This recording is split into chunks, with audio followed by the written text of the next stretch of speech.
Remember early in the course, we measured the average speed of a bullet which we fired from a rifle.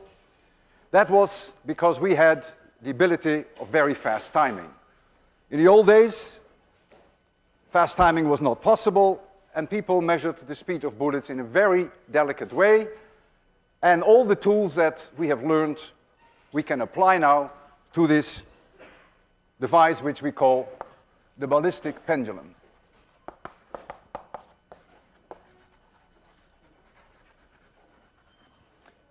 We have a pendulum with a very heavy object hanging here at the end. I call it the block.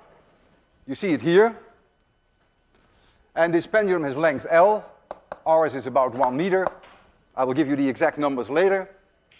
And we have a bullet of mass little m. And the bullet comes in with velocity v, gets completely absorbed, sticks in there. It's a completely inelastic collision. And the pendulum will then pick up a velocity v prime with the bullet inside. The bullet is somewhere here.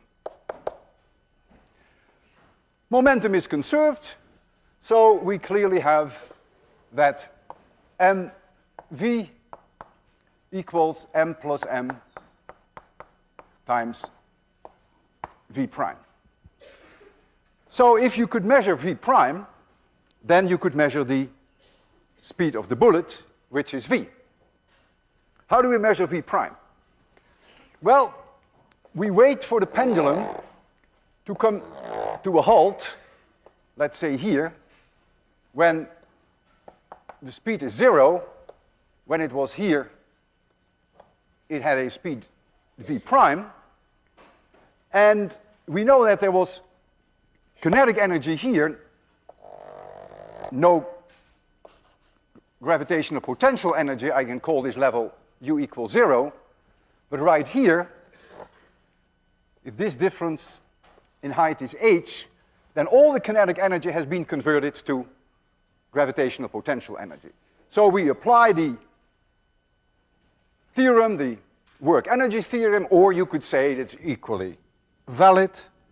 You could say we apply the conservation of mechanical energy. And so this kinetic energy, which is 1/2 m plus m times v prime squared, is now converted exclusively to gravitational potential energy, which equals m plus m times g times that h. And we lose our m plus m, so v prime would be the square root of 2gh. And so all you would have to measure h, and then you know v prime, and if you know v prime, you know the speed of the bullet. But life is not that simple. It's very difficult to measure h, and I can make you see that. Suppose this angle theta, when it comes to a halt, is only 2 degrees. Then h, which is L times 1 minus cosine theta, is only 0.6 millimeters for the dimensions that I have chosen here, for a length of 1 meter. And that's it. You can't even see it. It's invisible, let alone that you can measure it to any degree of accuracy. So what are we going to do now? Well, we are going to not measure h, but we are going to measure x. I call this x equals 0. And here, when the pendulum comes to a halt, I call that x. For a 2-degree angle, x is approximately 3.5 centimeters. Can easily be checked by you, of course. So you get a huge displacement in this direction compared to h. If you use small angle approximation, and you better believe it, 2 degrees is very small, then you can prove, which is purely geometrical mathematics, and I leave you with that proof, that this is approximately x squared divided by 2L. I want you to prove that. You take the expansion of the cosine theories of the Taylor series, and you cut it off somewhere, and this is not so difficult to prove. In other words, v prime squared, which is 2gh, can now be replaced by approximately 2g times x squared divided by 2l, which is g times x squared divided by l. And so the velocity of the bullet, v, which is m plus m, divided by m, I bring the m down there, times v prime, but v prime is now the square root of this, so I get an x here times the square root of g over L. And what you see now, that in a very clever way, by getting x in here, we can now do a quite accurate measurement of the speed of this bullet, because we can measure x with a fair accuracy. Maybe an uncertainty of only 1 or 2 millimeters in x out of the 3.5 or 4 or 5 centimeters. We're going to measure the speed of such a bullet. We did that before. We should get a number which is not too different. I think we got something like 200 to 250 meters per second. I will give you the input for this experiment. The bullet mass is 2 plus or minus 0.2 grams. I apologize that I don't give you all the numbers in MKS units. You will have to convert them, of course, to MKS units. The length of the pendulum is 1.13 meters plus or minus 2 centimeters. We're not certain. With an accuracy of about 2 centimeters. And the mass of that block, which is huge, I believe is 3,200 grams, 3.2 kilograms, with an uncertainty of about 2 grams. So we have a 10% uncertainty in the mass. We have a 2% uncertainty in the length. And we have a negligible uncertainty in the mass of the block. That's negligibly small. So if I want to know now what the velocity is of the speed of the bullet, I can calculate what m plus m divided by m is. I can calculate the square root of g over L. And with those numbers, I find 4.7 times 10 to the third times x. We have to measure x. Now, if you look at the uncertainties in the whole thing, we're going to measure x, which may not be 3.5 centimeters, it may be 4 or 5, but the uncertainty in our measurements will probably be 1 or 2 millimeters. Let's say it's 0.2 centimeters. So this is not our real number yet. So that would be an uncertainty of about 2 out of 50 is 4 out of 100, it's 4%. This is 4%, roughly 4%. So I would say we get the final speed of the bullet to an accuracy of about 15%, if we combine all the uncertainties. So let's give it a shot, no pun implied, and we can make you see the pendulum right there very shortly. And it is very cleverly designed. When the pendulum starts to swing, it's going to move a small object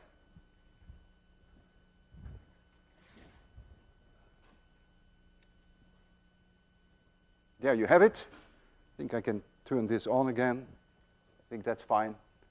There is a very small wiper, which is this black wiper, and as the pendulum swings, this is 5 centimeters, this is 10 centimeters, the wiper will stay at the largest extension when the pendulum swings back. Okay, when we fire bullets, it's always a little risky. I have here the bolt. Put the bolt in. The bullet's in my pocket. There's one. That's right. There comes the bullet. And I cock the gun. Everything done right? Yes. So you can look there and then see the swing of this very massive block, and the bullet will get absorbed in that block. You ready for this? 3, 2, 1, 0. I would say 5.2 centimeters. Seems to me about right. So x observed is about 5.2 centimeters. And we know the uncertainty of the 15% already. So I have to calculate now the 4.7 times 10 to the third, 4.7 exponent third, multiply by, I go MKS of course, so that is 0.052, and that is 244 meters per second. I remember last time we had something very similar. So the speed of the bullet is about 244 meters per second. It's a little under the speed of sound, which is 340 meters per second. And we came to the same conclusion last time. All right.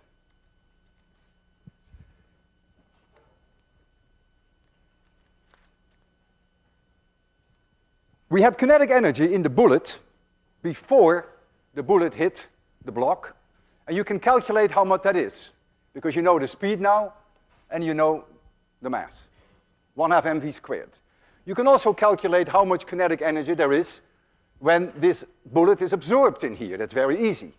That's 1/2 times the total mass, m plus m, times v prime squared, which you also know now. And so you will see then, perhaps to your surprise, that if you compare the two, that 99.94% of all available kinetic energy before the collision was destroyed and therefore was converted to heat. That happened, of course, the heat was produced in that block. Now I'm going to change to the concept of impulse. It's not completely unrelated to what we just did. An impulse is giving someone a kick. That's what an impulse is. Our bullet gave an impulse to this block. It gave it a kick.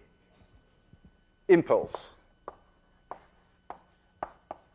Impulse is a vector, and it is defined as the integral of f dt during a certain amount of time, let's say from 0 to delta t. Now f equals ma, which is also dp dt. We have seen this now several times. The rate of change of momentum, and so I can substitute that in here, and so I find then the integral from 0 to delta t of dp dt dt, and that makes me move to the domain of momenta. So I have now simply the integral over dp from some initial momentum pi to some final momentum pf. And so that is simply the final momentum minus the initial momentum. So what an impulse does, it changes the momentum. There is a force that acts on something for a short amount of time, could be a little longer, as you will see with rockets, and that gives it a change in momentum. If we have an object that we drop on the floor, so we have an object mass m, and we drop it on the floor, and we let it fall over a distance h, then it's going to hit the floor with a certain speed. We know it's down, the velocity, and that equals the square root of 2gh. If this were a completely elastic collision, which depends, of course, on the quality of the object, and it depends on the quality of the floor, maybe a super ball on marble would be almost completely elastic, then the ball would bounce back with that same velocity. And if that were indeed a completely elastic collision, then you can see that the impulse that the ball is given to, that is given to the ball, as the ball hits the floor is giving an impulse to the ball, and that impulse equals 2mv. The ball changes its momentum. It was first mv in this direction, and now it's mv in this direction, so the change is 2mv. So an impulse is given to the ball. Now, if the collision were completely inelastic, then the ball would just say, like a tomato, I throw a tomato on the floor, it goes pfft, no speed anymore when it hits the ground. Then, of course, the impulse would only be mv, because then it doesn't come back up. So there is no, the change in momentum is then smaller. We have here two balls that look alike. They have a mass of 0.1 kilogram. So m equals 0.1 kilogram. And I will drop them from a height of about 1.5 meters. And that gives them a speed when they hit the floor of about 5.5 meters per second. And so the momentum change is 2mv. So the impulse equals 2mv is about 1.1, and that would be kilograms meters per second. And that means that if the collision time is delta t seconds, that the average force acting upon this ball during the collision with the floor equals the impulse divided by delta t, because remember that was our definition of impulse. So if we know the impulse, we get a feeling for the average force. And for the ball that I will drop on the floor, we have done fast photography. I will show you some results of the fast photography with a different ball, but nevertheless, we did it with the ball that I will drop on the floor very shortly, which is this one. That impact time is only 2 milliseconds. It's hard to believe that in 2 milliseconds, the entire collision occurs. And so if you substitute in here now 2 milliseconds, then you get for the average force 550 newtons. Just imagine, this ball has a mass of 0.1 kilogram. The weight is 1 newton. And during the impact, it weighs 550 times more. What an incredible weight increase. And the average acceleration that it experiences during the impact is 550 times g. People play tennis, and they have speeds of hundreds of miles per hour. Speeds are way higher than we have here, 10 times higher. And so the weight increase is even more. Now, if the collision were completely inelastic, so that if it were a tomato or an egg and this one wouldn't come up, the average force would still be approximately the same, the reason being that the impulse will be half. But if the impact time were also half and the impulse were half, then of course the force, the average force, will be the same. Very high, but for a shorter amount of time. So I first want to show you now these two balls. One is almost complete elastic collision with the floor. Whether this is a complete elastic collision depends not only on this ball, whether this is a super ball, it also depends on the condition of the floor. This is not a very good floor, this is not marble. So when I drop this one, it doesn't come up to this point here. So it's not a completely elastic collision, but it bounces pretty much. So it is somewhere in completely inelastic and completely elastic. It's not bad, right? It's not bad. Now this one, watch it. Looks alike, but it ain't. This one is completely inelastic. It goes to the floor and it goes clunk. You see a small bounce, but that's it. And so the impact times are very short, 2 milliseconds in the case of the one that bounced this back, 1 millisecond in the case that one clunk, and their average weight is about 550 times their normal weight. I'd like to show you fast photography on not this very same ball, but on another one that we did. Let me take this out. And that is a ball that comes down with a speed of 4 meters per second. And each frame is 1 millisecond. So you will see a ruler, and the ruler indicates, has marks in centimeters, and so you will see it go in 4 milliseconds, it will go 1 centimeter. So it has a speed of 2.5 meters per second. It will hit the floor, and then we can count the number of milliseconds that it takes contact and going back up again. It's not going to be 2 milliseconds, it's a little longer, but again, impressively short. All right, we're going to make it rather dark in order to get decent quality. I'm going to turn 5 of these off, and I'm going to set the TV at 2. And now I will start this. There we go. Let's hope that that will go. Okay, there comes the ball down. These marks are in centimeters. So it is a ruler in centimeters. This is 1 centimeter. I'll rewind a little because we were a little too late. Okay, we'll start again. So watch when it passes this mark. 1, 2, 3. You see 4 milliseconds for about 1 centimeter. So that's 2.5 meters per second. And now we'll count the number of milliseconds at impact.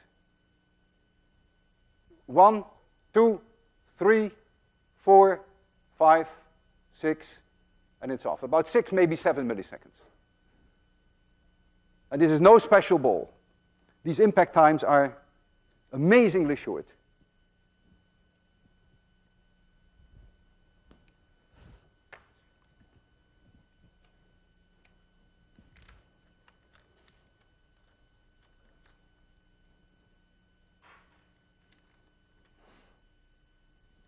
Now I have something very special for you. Something really special. Something that has kept me awake. A lot of things keep me awake in physics, and not only in physics. But this is very special. This is very special. I have here a basketball. Not completely elastic, but not bad. A tennis ball. Not completely elastic, but not bad. Now I'm going to drop them together, vertically down, and then this ball will bounce up somehow. And so the question that I have for you is, do you think if I drop it from this height, that this tennis ball will sort of come up at most to this height, or do you think it will be lower, or do you think it will be higher? So use your intuition. In the worst case, it can be wrong. He is already pushing his finger up. So what do you think? Will the tennis ball reach about the same height? Who is in favor of that? Who is in favor of higher? Wow. Who is in favor of a lot higher? Okay. Okay, I'll try it. Now, I cannot guarantee you that this ball will go straight up after the impact, because clearly that's impossible. That has 0 chance, so it'll probably go off at some direction. But you will see the effect that I had in mind. So there we go. And you see that indeed, that tennis ball goes way higher. I'll try it once more to see what I can get it go up a little bit more vertically, but that is very difficult. It goes way higher. And this is something that you should be able to calculate. And you can, and you will. Believe me, it's part of assignment number 6. You haven't seen it yet. There we go. Oh boy, that was better. Well, do any one of you know approximately how much higher it goes? If this ball has a way higher mass than this one, of course the mass ratio comes into it. Any idea? Twice as high? You'll be surprised when you do assignment 6. It's much higher. Okay, in fact you could even see it here already, that it was quite a bit higher than twice. A great experiment, and it's something you can do yourself at your dormitory. Now I want to discuss the remaining time about rockets. A rocket experiences an impulse from the engine, and that changes the momentum of the rocket. But before we go into the details of the rocket, think about again this idea of throwing objects on the floor. And let's turn to tomatoes. I want tomatoes because I want a complete inelastic collision. So tomatoes hit the floor, and it's not that I'm not only going to throw one tomato on the floor, but I'm very angry today, and I'm going to throw a lot of these tomatoes on the floor. N, as in Nancy, tomatoes on the floor. If one tomato hits the floor, the change of momentum is mv, if m is the mass of the tomato. but I'm going to throw n on the floor, so the change of momentum is n, as in Nancy, times the mass of the tomato times v. And this is the number of kilograms per second of tomatoes that I throw on the floor. So this is a change of momentum. And so this equals delta p divided by delta t. And that's an average force. So the floor will experience a force in down direction. Of course, that was also the case here. When the ball experienced a force up, which we calculated here, the floor experienced, of course, the same force in down direction. Action equals minus reaction, Newton's third law. So the floor experiences a force in down direction. And I can write it down in a somewhat more civilized form. F equals dm dt times the velocity, if the velocity of the tomatoes that hit the floor is constant. And we're going to apply this to rockets, whereby the exhaust out of rockets has relative to the rocket a constant speed. And this is then the number of kilograms per second that I throw on the floor. This is very real. I can throw these tomatoes on a bathroom scale. And if I threw 4 kilograms per second on a bathroom scale, and they hit the bathroom scale with 5 meters per second, you better believe it that you will see that the bathroom scale will reach an average force of about 20 newtons, 4 times 5. If it weren't tomatoes, but if they were super balls which would bounce up, then the momentum change would be double, and so the bathroom scale would indicate 40 newtons. So this is a real thing. It's a real force that you can record. Now I'm going to be a little bit unpleasant to you. I'm going to throw rotten tomatoes at you. Here you are, and I have here a tomato, and this tomato has 0 speed to start with. Let me make you a little bigger, otherwise I won't even hit you. So this is you. And so I give this tomato a certain velocity, v of x. The tomato hits you. Maybe it stays there, it's possible. Maybe it will drip down. But in any case, the velocity in the x direction is gone. So it hits you with a velocity vx, and then v of x equals 0. And it may make a mess. You will experience a force if I keep throwing these tomatoes at you all the time, and this is the force that you will experience. And that force is, of course, in this direction.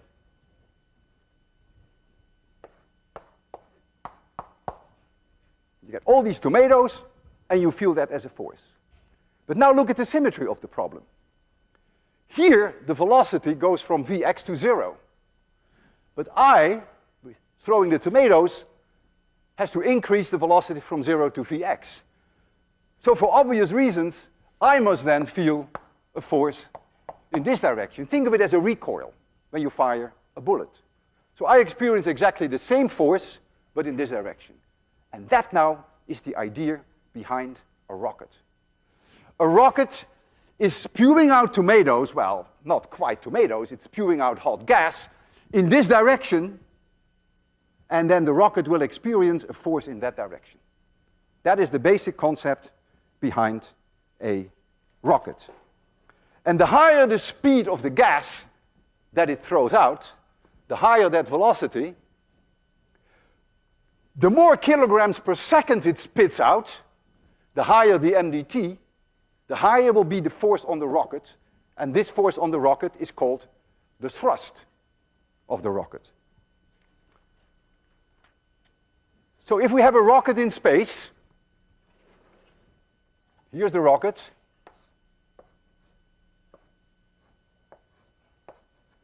and the rocket is spewing out gas with a velocity u, which is fixed relative to the rocket.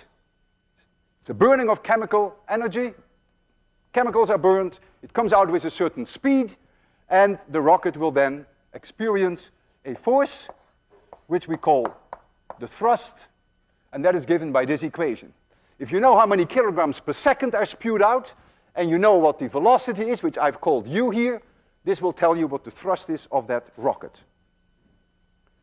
If we take the case of the Saturn rockets that were used for the landing on the moon. Saturn. For the Saturn rockets, the speed u was about 2.5 kilometers per second. So the gas came out with 2.5 kilometers per second relative to the rocket. And the rate at which this gas was coming out is phenomenal. 15 tons of material per second. The MDT is about 15,000 kilograms per second. It's almost unimaginable. And that would give it then a thrust of about 35 million newtons, which of course was higher than the weight of the rocket. Otherwise the rocket would never go up. An incredible thrust. I have also a nice problem for you in assignment 6 with the Saturn rockets. You will see these numbers again. These are rounded off. So rockets obtain an impulse from their engines. A force acts upon the rocket for a certain amount of time. We call that the burn time. But as they burn the fuel, the mass of the rocket goes down because the fuel leaves. And therefore the acceleration during the burn goes up because the mass goes down. And this makes it somewhat complicated to derive the velocity change that you get during the burn, during this impulse.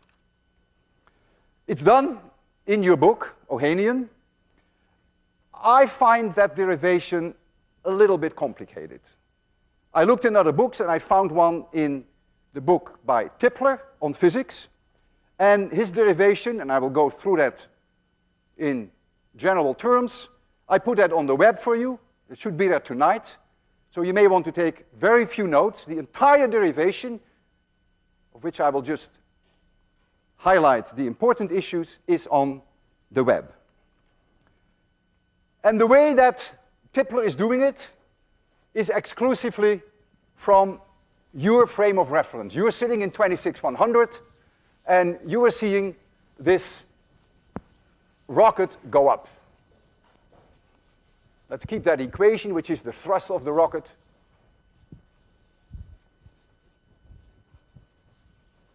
Except that in the case of a rocket, we would call this u, which is the speed of the exhaust relative to the rocket, and this is what we call the thrust. So let's now take a rocket which at time t, as seen from your frame of reference, where you are sitting, I use v's, it's your frame of reference, is going up with a velocity v. The mass of the rocket is m. And now we're going to look at time t plus delta t. The rocket has increased its speed, v plus delta v. The mass is m. Let me do that not in color. The mass is now m minus delta m. And here is a little bit of exhaust that was spewed out with velocity u relative to the rocket. U relative to the rocket. So u in 26100 will see the velocity of this little piece delta m. You will see this to be v minus u. If the velocity of the rocket is larger than u, could be, you will see the exhaust going up from your frame of reference. If the velocity of the exhaust is larger than the velocity of the rocket, from your frame of reference you will see it go down. That's taken care of in the science. Now, I'm going to compare the momentum here with the momentum there. And we take the situation that there are no external forces acting upon it. Somewhere in outer space, this rocket burns. Momentum must be conserved. The momentum at time t equals m times v. That is very simple. That is time t. The momentum at time t plus delta t of the entire system, including the exhaust. If I'm telling you that momentum is conserved, you can't ignore the exhaust. It's momentum of the system that is conserved. The momentum of the rocket is going to change, and the momentum of the exhaust is going to change, but not of the system. So we're going to get mass times velocity, m minus delta m times v plus delta v, plus delta m, which has a velocity v minus u. And how large is this? Well, there is mv plus m delta v. Here you see the m delta v. Here you see the mv. And then you get minus u delta m. And the delta mv here cancels minus delta mv here. And this term, delta m delta v, is the product of two incredibly small numbers. I ignore that. So this is the momentum at t plus delta t, and this is the momentum at time t. And so the change in momentum, delta p, which must be zero, because momentum is conserved, is m delta v minus u delta m. M delta v minus u delta m.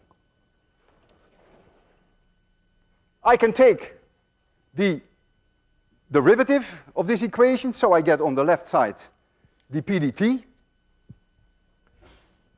dp dt is going to be 0. So I get 0 equals m times dv dt, but dv dt is the acceleration of the rocket minus u dm dt.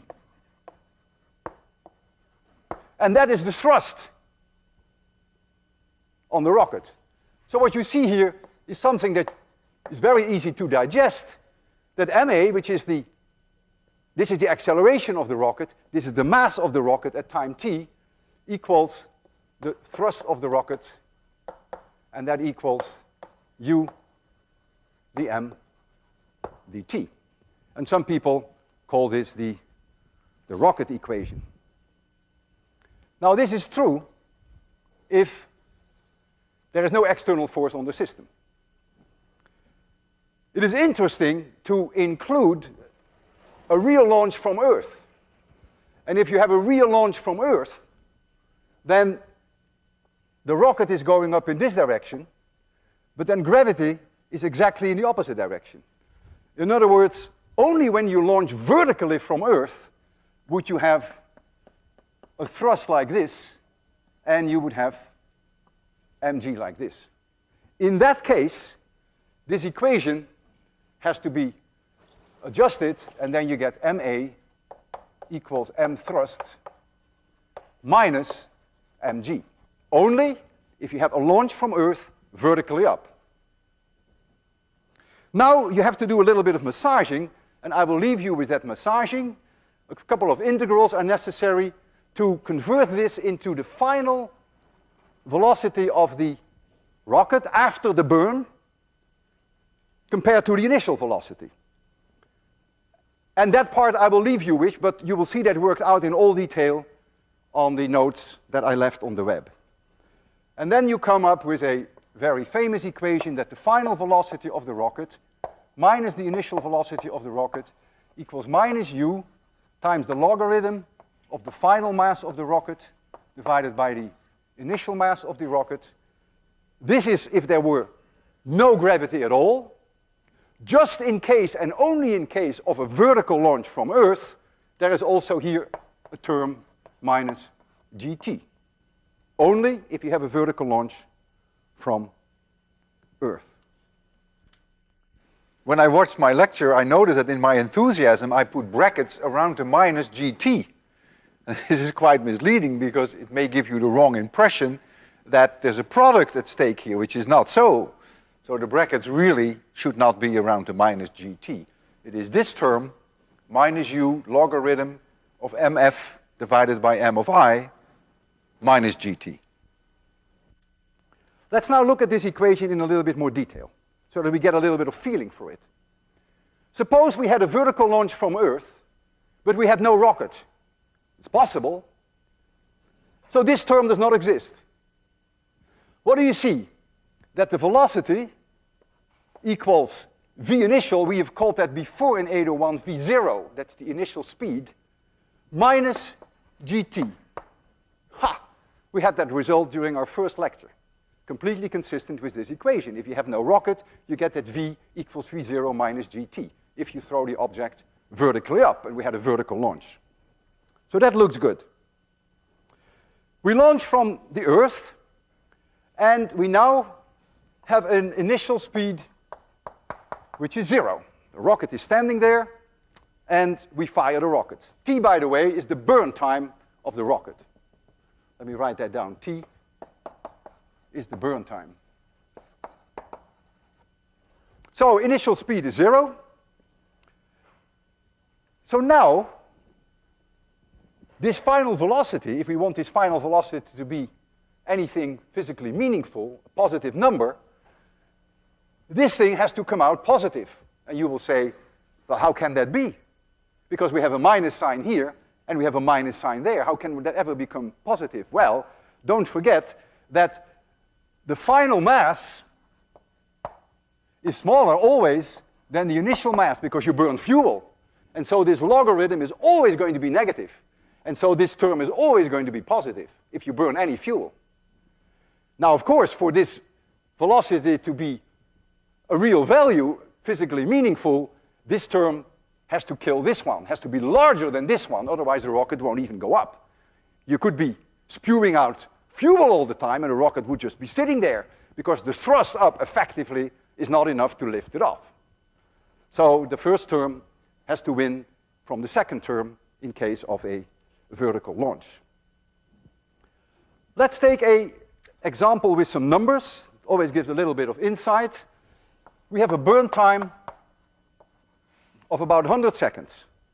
And the initial speed is 0. And let us take a case whereby u is 1,000 meters per second. That is less than the Saturn rocket, but it's still sizable. It's a kilometer per second. So the exhaust is coming out relative to the rocket with 1 kilometer per second. And the final mass divided by the initial mass of the rocket is 0.1. So 90% was burned away. There's a fuel that is gone. You have only 10% left when the burn is over.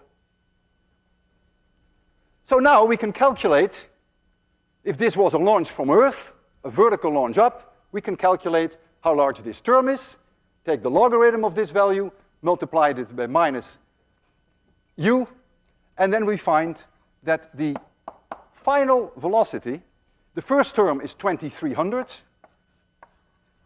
and the second term, 100 seconds, and this is 10, is minus 1000. So you pay a price for the gravitational field, and so you have about 1.3 kilometers per second is the final speed of that rocket. These are meters per second, and that is in kilometers per second. Now, if there were no gravity, then of course the gain in speed, this difference, would be 2300 meters per second.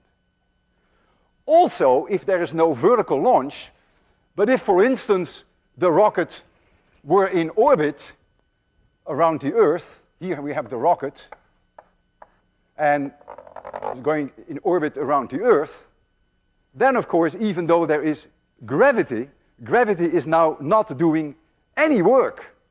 And therefore, if you fire this rocket for 100 seconds, the change in velocity, the tangential change, will also be 2300 meters per second. You cannot say now there is gravity, and therefore we have to take the GT term into account. It would be the same for this equation. If you had an object going in this direction, this minus GT term wouldn't be there either. It's only, of course, when you deal with a vertical motion. It is very important to realize, and very non-intuitive, that when you burn a certain amount of fuel, for a given amount of time, you obtain a fixed change in the velocity. This is fixed for a given amount of fuel. The change in kinetic energy is not fixed. And I'll give you some numbers so that you can immediately check that for yourself. And it is very non-intuitive. It is in fact a mistake that is made by many physicists who think that if you burn the same amount of fuel of the same rocket for the same amount of time, that the increase in kinetic energy is a given. That is not true. It's the change in velocity that is a given. Let's suppose that V final minus V initial is 100 meters per second. That's just a given. I have a rocket, I have a certain amount of fuel, I burn it, and that is my change in velocity. I start off with V initial is 0. So my kinetic energy increase is 1/2 m times 100 squared, which is 10 to the 4th. That's what I got out of this burn. Now I use the very same rocket, the same amount of fuel, the same burn time, so I get again that the final velocity minus the initial velocity is still 100. That's exactly the same. But before the burn, this rocket had an initial velocity of 1,000 meters per second. What is now the gain of kinetic energy? The final velocity is now 1,100. That's non-negotiable, because the rocket changes the momentum, changes the velocity by a fixed amount. So now the gain of kinetic energy, the increase of kinetic energy, equals 1/2 m times 1,100 squared minus 1,000 squared. This is the new velocity, and this was the old one. And this number is 1/2 m times 200,000. This could be in joules, and this is also in joules. This number is 20 times higher. So you see that the change in velocity was exactly the same. The rocket burned the same amount of time, the same amount of fuel, but the kinetic energy increase is way more if the rocket has a higher speed to start with. We here in 26100 made our own rocket. It's a very down-to-earth model, no pun implied. But it is quite powerful, and I would like to show it to you because we are quite proud of it. As a rocket, we use a fire extinguisher, carbon dioxide. And this fantastic invention I have here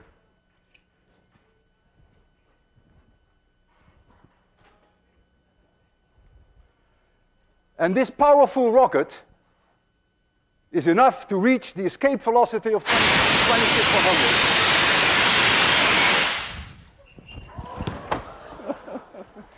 I almost reached the escape velocity, but I crashed. See you next Friday.